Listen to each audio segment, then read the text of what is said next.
Well, again, it wasn't, there's a level we have to play at, and we didn't do it long enough. The second half, the intensity we played with defensively, the passion we had, that's winning. That's winning Kings basketball, and I know it. It's been an up and down year, but hey, we got to figure it out. I mean, we got to understand how hard it is to win games and how hard you have to compete throughout a game to win. The first half, they didn't feel us at all. They had 65 on us at halftime. We did a much better job of locking in, being physical, making them feel us in the second half. And again, in the second, we held them to, 49 points, and we got going a little bit. The free throws are getting ridiculous. I mean, it's 60 to 21 in our last two home games, I think. Both games, we got just as many points, if not more points in the paint. Fox is attacking all night. I thought Belly was really good tonight. It was great to have Marvin back out there playing, playing with that energy, and he came over, had a couple nice blocks, and just being able to get him out there again was, a good thing for our group. But overall, as a team, it's got to be more of 48 minutes than we played tonight. And give Orlando credit. They knocked down shots, made plays down the stretch, and we gave ourselves a chance to win. But that's why we talk about, you don't want to come down to all these 1-point games. Crazy things happen. You got to take care of business before that. Katie Hunter, Kings TV. The last out-of-bounds play, I mean, you guys have actually been in that exact same situation before in Houston. Bielitsa was the kind of hero in that one. Tonight, because of that, you thinking more use him as a decoy, see if you could kind of get another look for somebody else because of that? Yeah, I mean, that play has options on it. We work on it in practice. It's you got Belly for three, you got Buddy for three, and you got Harrison peeling out to the rim if they're switching everything.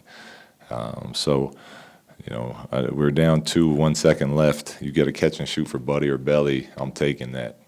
Let's win it. If they switch everything, we'd look to get Harrison at the rim, and I'll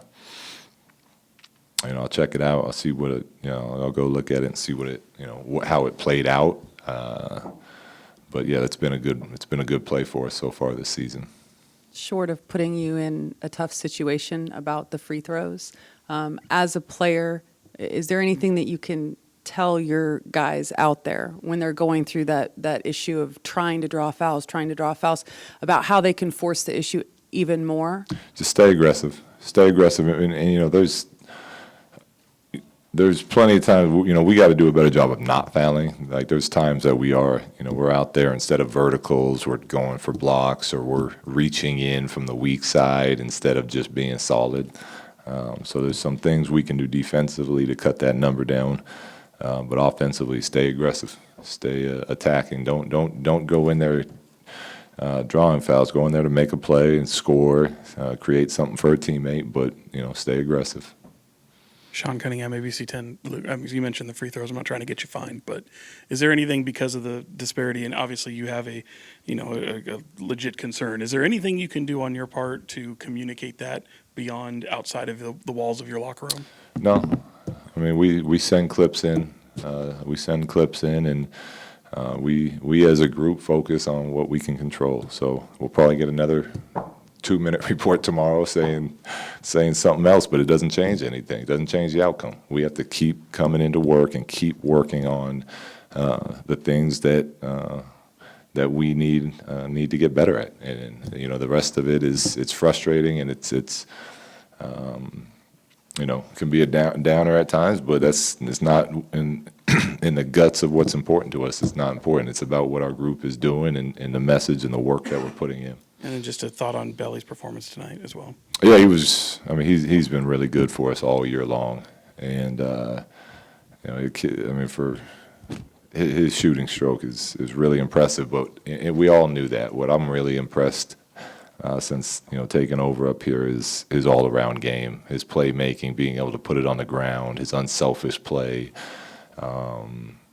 playing through injury, hitting big shots, all these things. I didn't know he had all that with him. So he was great tonight, but he's been really good for us all year. Luke, James Ham, NBC Sports. I'm not sure what his minutes restriction is, but is that kind of around where you wanted to keep Marvin? And how Yeah. impressed were you about his ability to just step in and score instantly?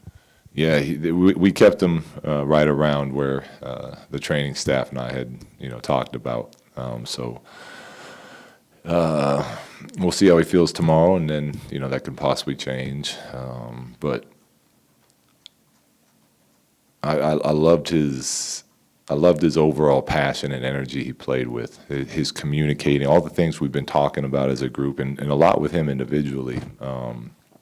But calling out coverages, it's so important for big men in this league to kind of anchor a defense and communicate things. And he was out there calling out coverages. He was making plays when we were beat. He came over from the weak side and had some big time block shots for us. He's going to be an elite rebounder in this league too, as he continues to grow and get better. So again, this is kind of.